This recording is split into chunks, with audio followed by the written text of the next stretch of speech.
So more and more young men are embracing conservatism, and here is why.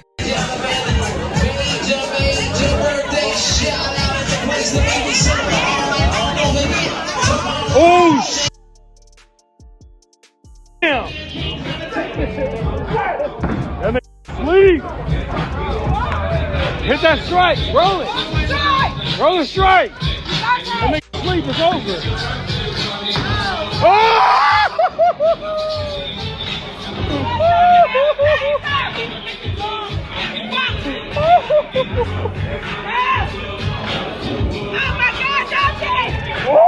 The entire situation was ridiculous and she needs to be behind bars. But that scenario is a snapshot of the different dynamics that are going on in this nation and how really, in essence, men are disrespected and devalued. Notice how in that video, she assaulted him. She assaulted him and then proceeded to go bowling as if nothing happened, as if she did nothing wrong. And we already know, had the roles been reversed, first of all, that would not have happened.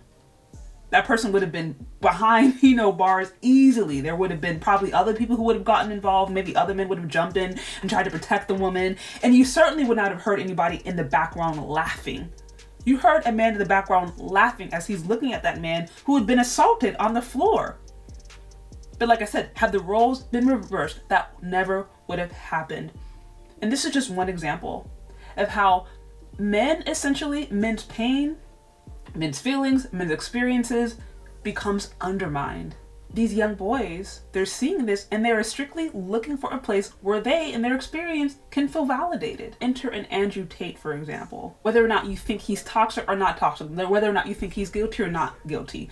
Nevertheless, he represents a missing link and a missing key that many young boys have. He is a voice that is speaking to a more conservative, some people call it red pill, but essentially sharing that masculinity is good.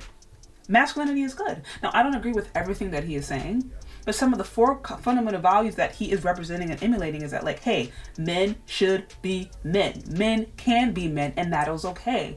And in a society where masculinity has been demonized, and in a society where masculinity has literally been abused, as we see in that video, and then celebrated for being abused, in a society where men being men is not a good thing, now you have this voice who is loud and dominant and unafraid. And it speaks to these boys' issues. Look at the political parties. It is well known that the left has really failed to speak to men. And I mean, even, large leftist media sites, such as the Young Turks, they have mentioned this. When the video came out, the no voting, no bucking, I mean, there were plenty of Democratic men who were just like, I support the Democrats, but I hate this video. I feel like this is very disrespectful. And there's been just, quite frankly, a lot of complaints. And so, the left has really become a party that speaks to primarily women, single women, and those of the LGBTQ community. But when it comes to the needs and the desires of straight heterosexual men, they very much feel left out of that dynamic. And so you start to see these men lean more conservative, lean more right, because at least under that paradigm, masculinity is not seen as a threat. Masculinity, in some instances, is actually empowered. Masculinity is seen as something valuable. And in this culture that has become so antagonistic to men and who they are and how they act innately, anytime they see that, of course they're going to gravitate naturally. If we see more of the no voting, the no buckings, right? If we see more propaganda out there that is literally trying to push an agenda, show that effeminate men are better, and then demonize men who have more masculine qualities, if we continue to see that dynamic, in my opinion, that is going to encourage those young boys and those men coming of age more and more to lean into conservatism.